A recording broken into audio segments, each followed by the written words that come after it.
ফেসলা গাউরি দরবারি আর মামু কলজার টুকরো ইয়াতা হইন আর সাসাই নকল দুশ্মন ফর আর মার বইন মইয়াই নকল শুনা শুয়াগা আফন ইয়াতা হইন, তাইলে আমার মনে হয় তুমি তোমার মার ব্যক্তিত্ব বা মার চিন্তা ভাবনা লইয়া বা মায় যে শিক্ষা বা খান ফোড়া দিয়া তোমার ছোটতাই বড় করছে এটা লইয়া তোমার আবার গভীর ভাবে ভাবা উচিত।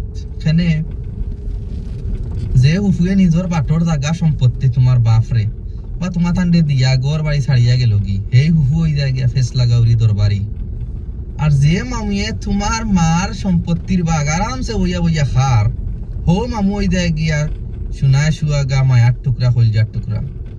আর যে সাসাইন তোর খান্দ বইয়া বইয়া বড় হইলায়, যে সাসাইন তো লগে তাকি তাকি দুনিয়াই চিনলায়, যে সাসাইন তোর বলে তোমার বাপেও অনেক কিছু খরচ হইন বা যে সাসাইন তোর অনেক জিনিস ব্যবহার করিয়া তুমি নিজেও বড় হইছো, হি চাচা হই যায় দুশ্মন, ইতারা তুমি দেখতে পারো না।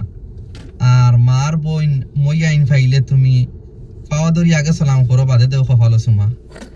তো সুযোগ দিয়ে আদিন দেখি ওই মার বইন মইয়ে তোমার গুলাম বানাইতে এক সেকেন্ড দেরি করুন কিনা।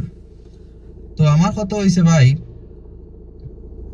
নারী কোনো নারীর কথা তো অন্ধবিশ্বাস করা যাইতো না। এতে এই নারী মা হোক, মেয়ে হোক, ফুফু হোক, খালু হোক, বইন হোক, স্পেশালি যদি বউ হোক, অন্ধবিশ্বাস নারীর কথা করি না। কারণ নারীর স্বভাব হইছে তিল দিয়ে তাল বানানি।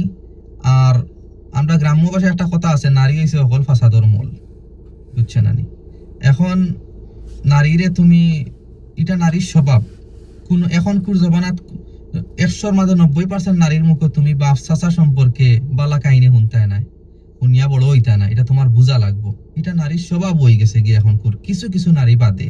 তো একবার ভাবা উচিত, আল্লাহ তো আর এমনি এমনি কইছই না যে কোনো একটা দেশের, সমাজের অথবা গোষ্ঠীর অথবা পরিবারের নেত্রী নারী থাকবো বা নারীর অধীনে চলবো বা নারীর কথায় চলবো।